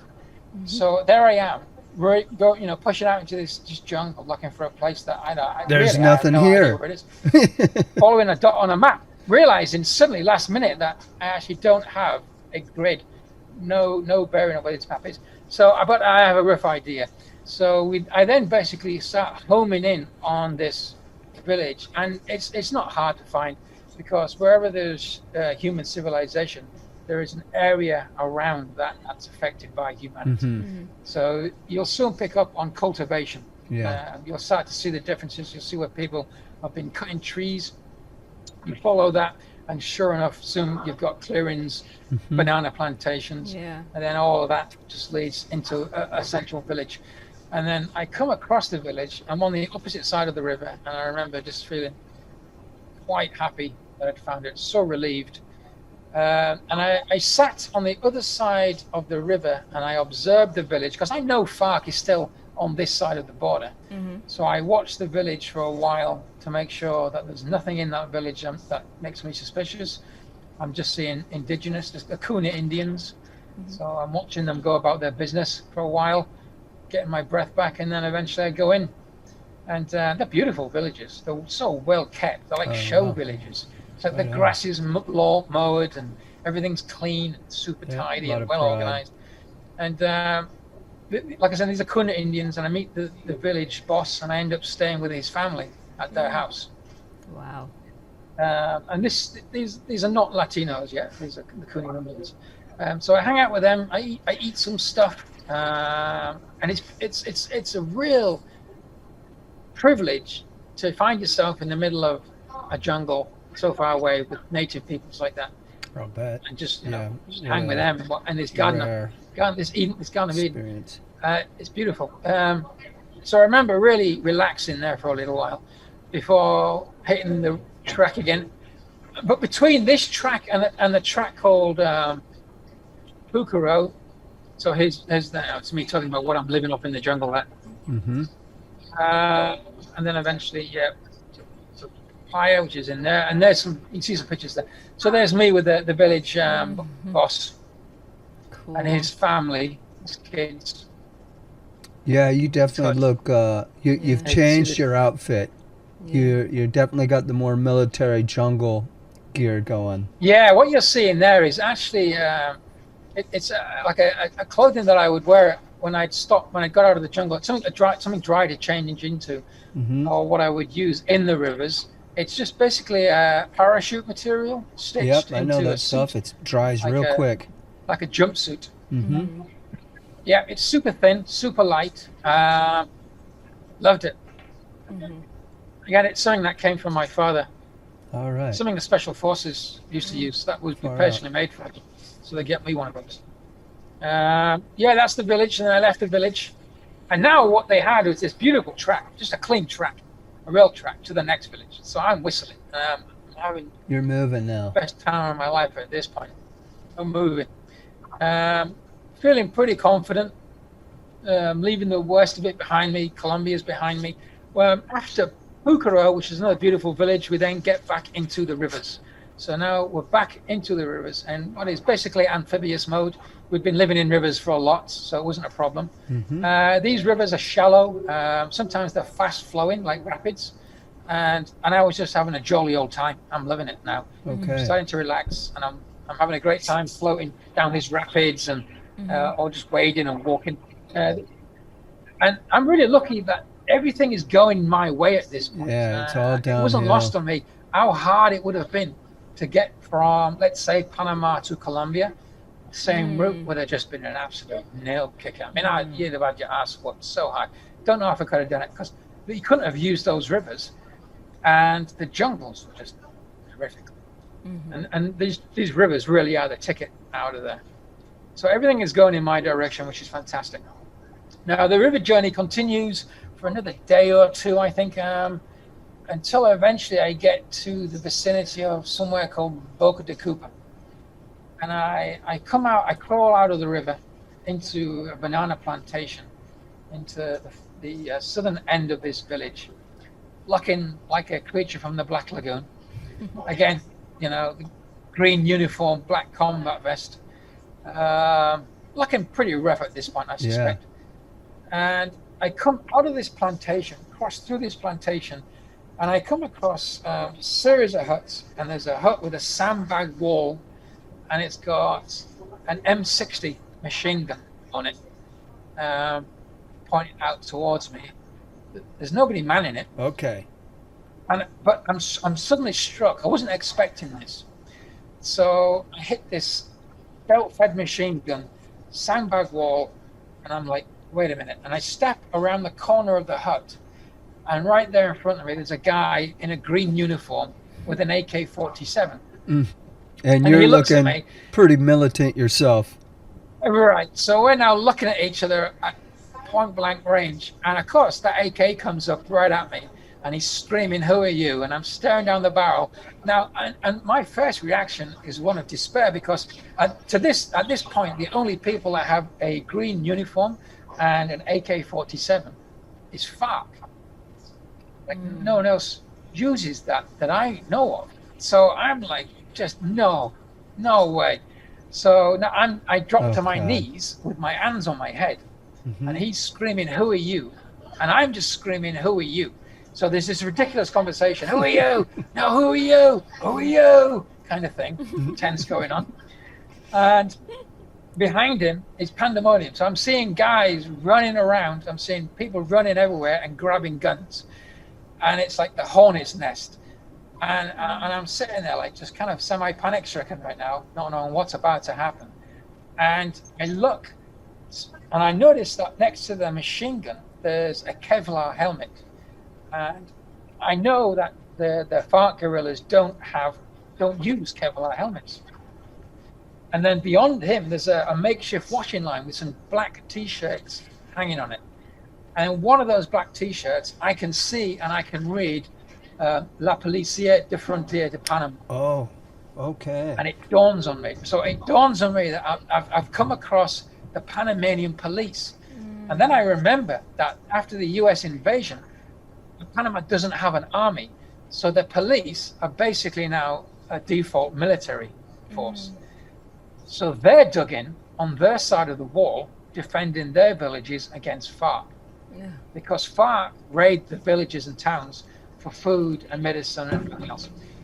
So this is what I've walked into. But of course, I hadn't expected that. I've learned all of that within a rapid couple of seconds of chaos and pandemonium as I'm facing these guns. So things are really tense. The tense standoff. Eventually, they pick me up, check me down. I show them a passport. I explain to them what's going on. They take me to meet their boss, and everybody calms down. And then the boss is pretty pleasant and speaks a bit of English and whatnot. You can tell when everyone, after a tense standoff, because I've had tense standoffs like this in Colombia, one point as well with the police and army. And once they get beyond the threat, everyone really relaxes and is really chilled and is really happy. There's kind of like a bounce. So there's a kind of a peak of happiness where everyone's kind of smiles, like, yay, no bullets and death today. That's good news. Because everyone was pretty high. Everything was pretty high tensely strung for a moment there. So they're all pretty happy. They're all chilling out. And the boss is like, okay, great. We've got a place for you to stay. And I'm like, oh, you guys, that's awesome. Thanks very much. So they take me into a concrete building and they put me into a room, and then the door closes. This big metal door closes, and the key turns and you're in a cell. And I'm like, huh? Oh, you mean one of those places to stay? Kind of comment. I was like, oh, okay, now I get it. Okay. I said, okay. Why are you now putting me in a cell? And they were like, okay, listen, there's a problem. The border's closed because of the conflict. We don't know who you are. Technically, kind of illegal. You crossed the border without an entry point. Yada yada. So we're going to hang on to you for a little while we figure out what we do. And I'm like, yeah, okay, no problem. I get it. The guy, they were nice about it, but so now I'm sitting in a cell. and I spent a couple of days in the cell, not allowed to communicate with anybody until they've figured out what they're going to do. And then one day I get a message. They take me out during the day, and they let me sit with the soldiers to feed. So I would sit with them around a table in their little canteen area that they have. Yeah. And so I hang out with them, and things are pretty fine. And then they put me back in the cell. Eventually, news gets down that they're going to send a helicopter to take me out of the jungle. And I'm just absolutely adamant that I can't do that. Right? You do that, destroys everything I've worked for the last X number of years. Man, it's down. Yeah. I can't use transport. And they were like, yeah, sorry, what can we do? Orders, you know what it's like. Anyway, so eventually, I get a bit pissed off at this point. But there's not a lot I can do. But eventually an old Huey helicopter arrives, stick me in the chopper, and the Huey is taking me to a regional HQ, police HQ, called a town called Metati, which is just north of the Darién Gap, north of Lviv. On the way there, the helicopter develops a fuel leak. So they have to put down in Yavitsa. So the helicopter ends up making a semi-emergency descent into Yavitsa, where we then get out the chopper, go to the police station in Yavitsa, where they put me in a room with a couple of Colombians that they've picked up trying to cross the border. Now what I start to learn about is the whole immigration situation that they face in Panama. So they regularly pick up people trying to make their way through or get smuggled through various parts of the Darién Gap. And the police are, regularly rounding them up. So now I'm getting rounded up and put into the system with these other illegal immigrants trying to make their way north. And they're poor people, they don't have paperwork, etc. So I get put into this truck with these Colombians, there's a father and a son, these Colombians, and a few other individuals, you don't know who they are. And then we're trucked north to Metati, and we get out. And at this point, they've stripped me of everything, even the shoelaces from my boots. So now we're being kind of, we're pretty much prisoners, so to speak, in the true sense of the meaning, under armed escort. We are filed off the truck. We're all filed into a room, and then we're taken out of this room in Metati, this regional headquarters, where they start interviewing us. And a lot of questions are coming my way. A lot of, why are you here? What are you doing? Why are you with the Colombians? I'm not with the Colombians. You put me in a truck with the Colombians and brought me here, and they can't seem to get their heads around that. They keep going back to, why am I with the Colombians? Again, I'm not with the Colombians. You put me with the Colombians. And it was just kind of conversation, and it kept going for a while. And they'd put us back in the cell, and then they'd take us back out. And this went on for a day or two. And then they transferred us to another cell. I end up in a small cell, and there's just a hole in the floor to crap in. There's Peruvians, there's Argentinians, there's these Colombians. These are all people who are trying to go north to... Yeah, and then there's this white guy. And we're all in there. It's just a tight space, nothing to do. We've got a bit of foam to sleep on. We spend our day doing push-ups and stuff. And then one day, I'm still not allowed to communicate. I'm not allowed to talk to anybody. It's been days, so nobody knows where I am or whatnot. I haven't been able to speak to anybody.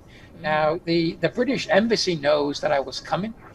We had spoken to them, but I'm not allowed to talk to them for some reason. Until eventually I get to speak to the boss. So everyone keeps going about the boss guy that I've got to talk to before I'm allowed to talk to anybody else.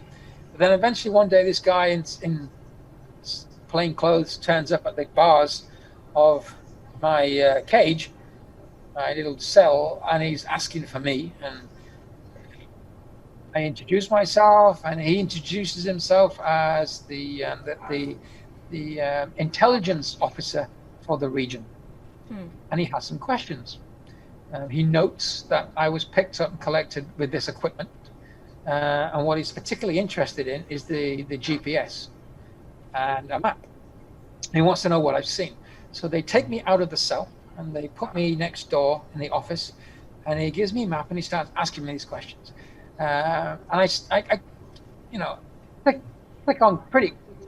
I realized pretty soon that the type of questions that he's asking are all security orientated, and it becomes quite evident that he wants to know what I've seen. You become an side. intelligent asset. Well, now, so this guy's job and responsibility is to figure out what the hell is going on that border region, what's happening on the other side. I don't know if the Americans are telling him anything. I don't know what the Americans have at that point. So it's hard to figure out. Again, it's all, this confusing information warfare thing going on where everyone wants to know what's happening here, there, and everywhere. So I realized what he wants. So I'm like, hey, dude, get me a black pen, get me a red pen, and get me a blue pen. Give me like half an hour and let me at it. And he's like, okay, whatever. Here's some pens. So I know what he wants. So I put it on the map using the military symbolism. So What's units, going on here? sizes, and fronts, radio bases. And I just start putting it all on the map. And he just lights up. I mean, he's just absolutely ecstatic. So we just have this endless conversation. And he becomes my best friend. Okay. And he's like, he's sending people on road trips. Get buy this me guy some packets food. of chips and Right. cookies and whatever it is that I want at this point. Coca-Cola, you name it. So I got it all coming in. So I have a good deal going on. But yeah, I mean, having learned so much, I could give him just a wealth. And not just, what I'd seen, but I could give my experience Right. as an ex-soldier. I know what the weapon systems are. I know what the radios are. I know. I can tell you what their discipline's like. I can tell you what's bothering the soldiers today on the ground. Wow. So that was just, for them, that was just like, oh, awesome. Yeah. So he becomes my best friend. But still, I'm in Alright. jail. And there's nothing they can do yet. So I go back into the cell, and then a day or two later, they then take us again from that holding cell. They put us on boats and they drive us off. Do I have anything? Oh, here's the guys. This is the guys I met. Oh. The guy kneeling down on the bottom right there, right hand corner with the AK is the guy I ran into. With a cigarette. on Okay. it? Yeah. Yeah. So this was the section that kind of held that section of that town at the time. The boss is standing up, second in on the right side there. They were great guys. Oh. There's me in the cell. Wow. How long did you spend in there? Well, then they transferred me to a prison. So it gets even greater at this point. So now I get transferred to a large holding prison in a village out on a peninsula in this beautiful area of lagoons and estuaries out from Panama, called La Palma. And there's a big jail there, about 100 inmates or something in a large compound. So they've got a whole prison system. So they put us on boats, they ship us out there, and then we go processed through this system. I'm stripped. They take out, again, you've got no bootlaces. You do paperwork. My equipment has gone with me in bags labeled, but I don't get to handle that. But they keep hold of that kind of thing. Now, as I'm being processed, I'm looking at a compound filled with, about 100 indigenous and West African inmates. Okay. There isn't a white man within 100 miles of this place. Right. So I'm getting some real attention right now. Mm-hmm. And it's a pretty intimidating thing to be looking at. I'll bet. So as I'm watching the guys in front of me get processed, and as you get through the system, they give you a bowl, and then they open the gate and they throw you in the compound, close the gate. And then the next guy goes, and I'm hitching my way, and they're all hanging on the cage, and they're all these inmates are howling and yelling about the white guy. And I'm just like, oh man, This is bad. This is a horror movie right now. Are they really just going to throw me in that compound? So anyway, open the gate, I get a ball in my hand, and they throw me into the compound. And there's this standoff where I'm in there surrounded by all these inmates, and there's some mean looking individuals, and these are like low grade offenders. Yeah. These are thieves, sex offenders. They're not murderers because they all go to Panama City. Mm-hmm. But you're dealing with a hell of a bunch. Oh, And I but remember, so remember the old thing about you got to find the biggest guy in the yard and knock him out, kind of thing that you often hear, that meme that people use. Well, in this case, it was just banter. And at this point, I remember mouthing off to them in Spanish about being the más feo hombres en el mundo. It's the group who is just like, you're just the ugliest group of people I've ever seen, kind of thing is what I said. And they all started laughing, and so it kind of broke the ice to get, because faced with this crowd, kind of, you got to do something. Sure. But it turns out that they'd actually heard about me. They knew who I was. They knew a little bit about my story or history. So the first thing that happened was you're that legend, the guy that was in the river. Took my bowl off of me and gave me a bigger one. And he said, "You're going to need this because we've heard about you." So I had a bigger food bowl. And then another guy comes over with a piece of foam and he says, "There's nothing to sleep on, but you can have this." Wow. Like, holy crap. So, the whole fear thing, everything just suddenly Faded away. switched once Sure. they put me in this Random- compound. Yeah, And all these random guys acts are of like, kindness. welcome, kind of thing. Yeah. We've heard about you. It's freaking awesome. Here's a bigger bowl because you're a bigger man. You need it. Here's something to sleep on, kind of thing. And it's like, holy crap. Nice. There were a couple of crazies there that I had to keep your eye on. But and one of the guys that befriended me was this great big guy, and he looked to me like a Fijian. He looked like he was, Polynesian, but he was huge again. And he like really befriended me, spoke good English. So he gave me a tour around this compound, which wasn't much. There was a building with a roof, a lot of old beds in there that had been taken up. But other than that, you're sleeping on the floor. And again, there was just one hole in the ground for this entire compound to crap in, which just went straight out into the estuary, because this entire compound was on the edge of the shore. Okay. This coast, this line on the estuary. And that was it. And Wow. my God, the places I found myself. The most And then- unexpected place that you're gonna get some kindness. Oh yeah, again, this is my journey is this constant story of finding kindness in the strangest places, Yes. places that you wouldn't expect to find. And this is one of those, because you're in one of the last place you'd ever expect to find that kind Right. of thing, and yet it's there. Yeah. It's just there. It's just still this weird Oh, amazing. sense of humanity at every level. And then the officer that I talked about that later that day was because I don't think I even spent one night there. Okay. And then I was at the gate, looking through that gate at the free world outside, the intelligence officer arrived, and I saw him walking his way to the main building, and I yelled at him, and he saw me, and then he was like, and he saw me in there, and he started going like, he What's started he yelling doing? at people and saying, why is he in there, kind of thing. And then so he stormed over to the headquarter building, and he made them take me out. He said, we're not keeping you inside that prison. So they took me out of that, and they put me in the police canteen. But all told, this would be 18-day process. Wow. Wow. That's hard. It was an eye-opener being in that jail. I couldn't believe it. I'd spoken to people, immigrants, including those people that I'd been picked up with, the Colombian father and son, and the Peruvians. But there were people who had been in there for like 8 years and had never, ever spoken to anyone outside that. What? They didn't know if their family knew they were dead or alive. Wow. They knew nothing. Wow. Just because, and their only offense were being pointed out, being illegal immigrants, getting picked up. They got put in this thing, and they're in this system, and they don't know anything. They get told nothing. That, to me, You're is lucky. just horrific. Yeah. I'm a white man. I'm privileged. My white privilege is glowing like a Christmas tree out there. I don't have a problem. I know this thing is going to go away soon. The embassy knows I'm there. At some point, I'm going to get that phone call. They keep telling me I'm going to get a phone call. And I know that this isn't my fate. But for these guys, it was horrible Wow. to think that you would now just spend years. Yes, that 8 years environment. without talking to anybody. I know nothing. Wow. Know nothing.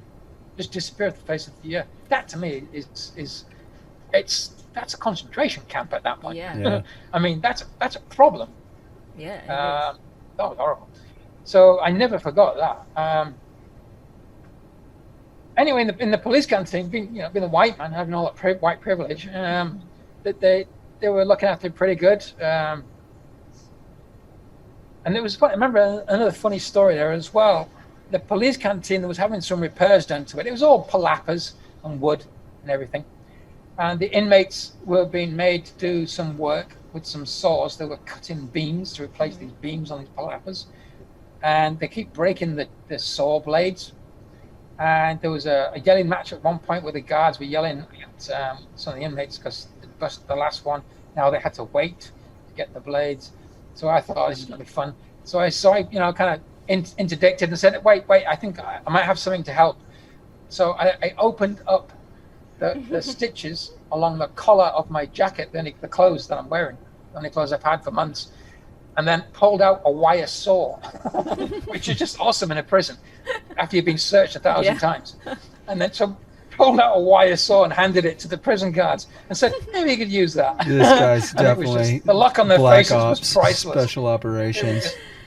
Amazing just stories, girls. You'll never run out of stories. Really, really great. mind-blowing every time And they're like, we hear this. right, they were like, what else? What else you got going on? And I had razor blades and wires and pills and knives.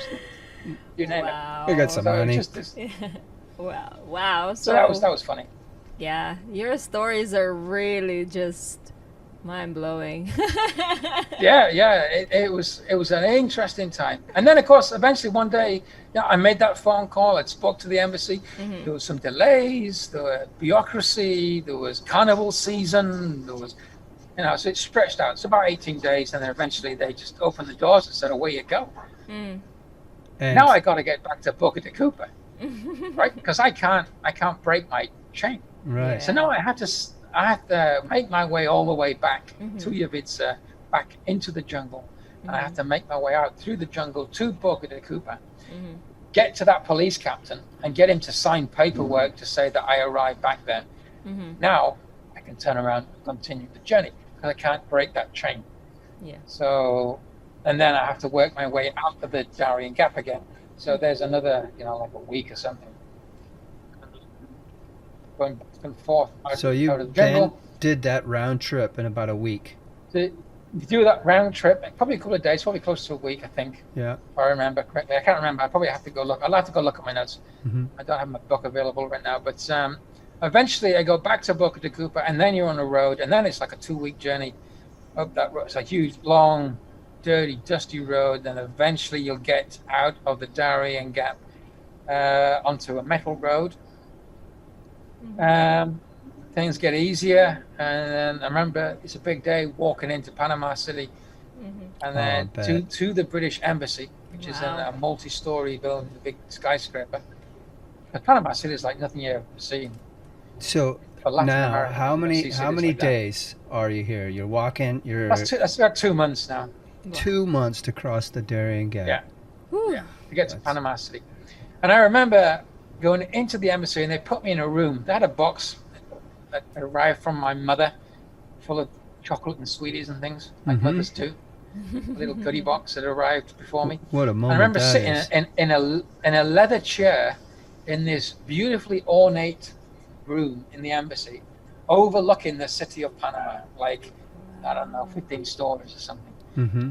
And it was like the first time when it was, I sat in that chair, and it was like, index, it's done. Like, that was it. That was the moment. Yeah. I just All finished. these years you've been thinking about it. Since for 2 months, for 2 months since Medellin, we'd looked at this scary thing in front of us, gap number 1, and then your life had been so focused on just getting through this ordeal, and I think that was the first moment that I'd sat down and just threw a switch, Wow. Yeah. and So- it was done, and it was just an amazing feeling. Oh, And I that's- remember that night, the embassy took me to a hotel room. They put me in a hotel room. And that night, I actually lived the Darién Gap in a way that I hadn't in the Darién Gap. Like, as I fell asleep that night, I lived it. I smelt it. I heard it. I saw the birds. I experienced it. I could feel it in a way that you don't when you're in it, because you're too busy, Yeah, too focused, But too you're troubled, soaking it too all in. struggling.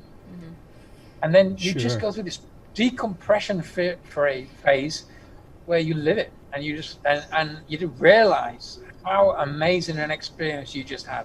Yeah. Like you Phenomenal. start to see those beautiful colored birds, you start to hear what it's like in the jungle, and you start to smell it, and you start to just really take it all in.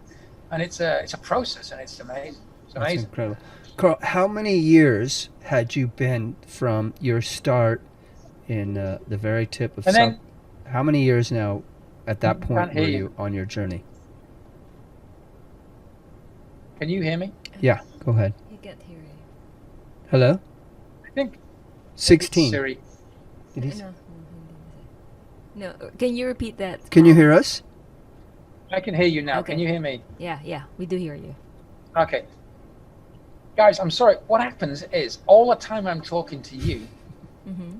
I have Siri, who's back again, and she's constantly bugging me and saying, I'm sorry, I didn't get what you said. Say that again. I'm sorry, I don't understand. I'm sorry, contact who? You would like to Facebook with who? You want to send an email to who? I'm sorry, I cannot find that. I'm sorry, I do not. And she's just going on and on in my ear, and I can't close it down while I got this open or something. Oh, Ah. okay. So while I'm trying to talk to you, Siri is just going at me like full on, just like so My annoying. God. I'm trying to ignore her, and I don't know whether she just cut us off there. I don't know. So my apparently she's- question, Carl, is you're at your embassy. How many years into it were you at this point from the very start of your journey? Well, Medellin is 2 years, almost to the day. So you're just beyond the 2-year mark. So you're 2 years, 2 months. 2 years, 2 months when you reach. And 2 you're- years, yeah, 2-3 months in at that point, I guess. Yeah. Well, it's 2 years, 2 months, 4 months, more like 4 months. Okay. Wow. Congratulations, you made it across the Darién Gap. You'd been thinking Yeah, about and that that for was Gap 2 one. years. You didn't. In fact, you said in the beginning of your trip you didn't even really know about the Darién Gap, did you? There wasn't a lot out there. I mean, there are stories. Tourists used to go through the Darién Gap. Mm-hmm. There used to be, tour trips through there, but all of course, with the war in Colombia, all that got closed down quite early on. So, and then overgrown. But there's not a lot of information available as to where and how to get through the Darién Gap. What information you could find was no longer relevant. Those tracks were all gone. Places had closed down. There was no infrastructure Yeah. going through there, and it How was just a war zone. do you think it And there was how do you think it and compares this- today when Yes. you look at the Darién Gap today? Well, this is, yeah. And I was just about to say, post Darién Gap, it was interesting to see how things shook up. I think it was 15 days after getting through Colombia, that road, Mhm. there was a major offensive against the Colombian army on that road by FARC. So basically, there was a huge military offensive by FARC along those towns on that road. Mhm. 15 days after I'd gone So down you that road. just made it in time. So we got out of there in time. I know as I was leaving Colombia, there was a huge offensive in the south of Colombia about to begin against, because the Colombian government had given FARC a huge area of land in the center of Colombia, that given it to FARC in concessions for peace talks, which hadn't worked, and now the Colombian army was about to mount an offensive to retake that land back as I was leaving Colombia. So times were pretty tense. I'm assuming that offensive was probably part of that operation, counter-offensive by the FARC.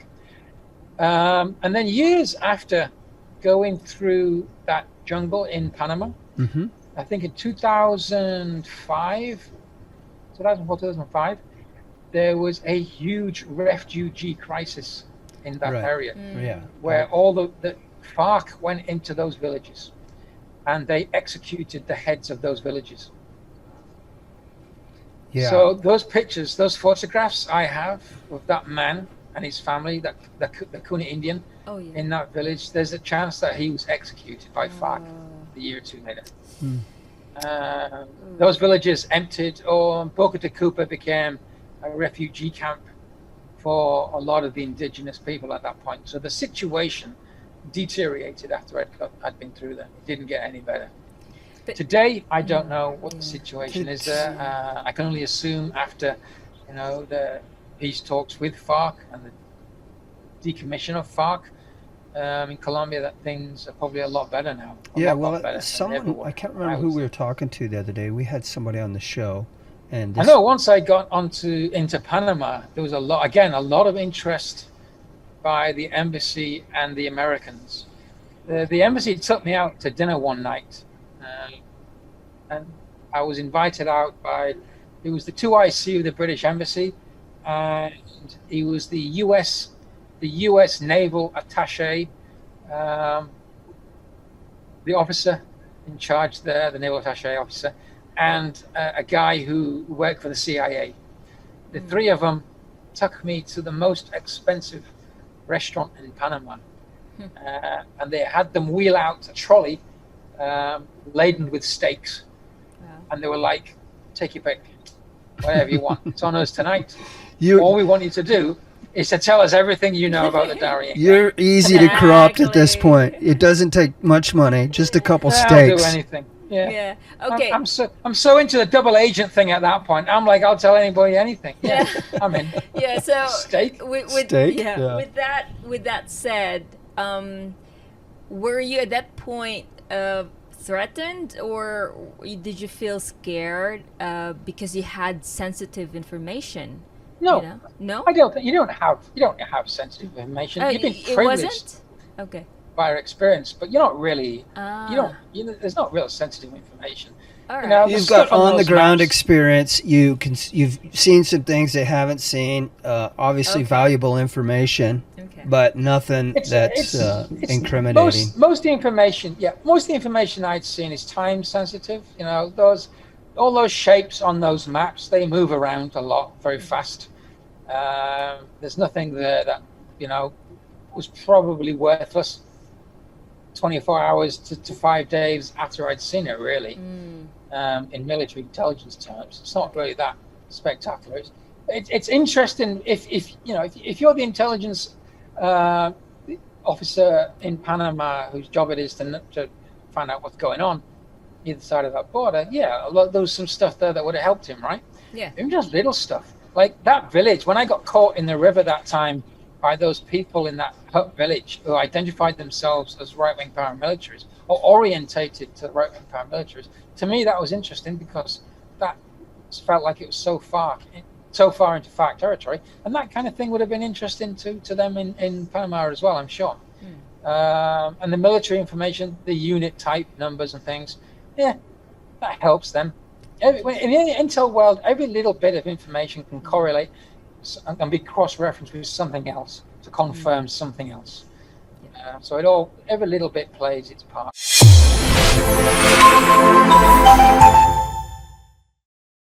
That was pretty good. Pretty good session with you once again. This is always Joe Rogan style when you get on board.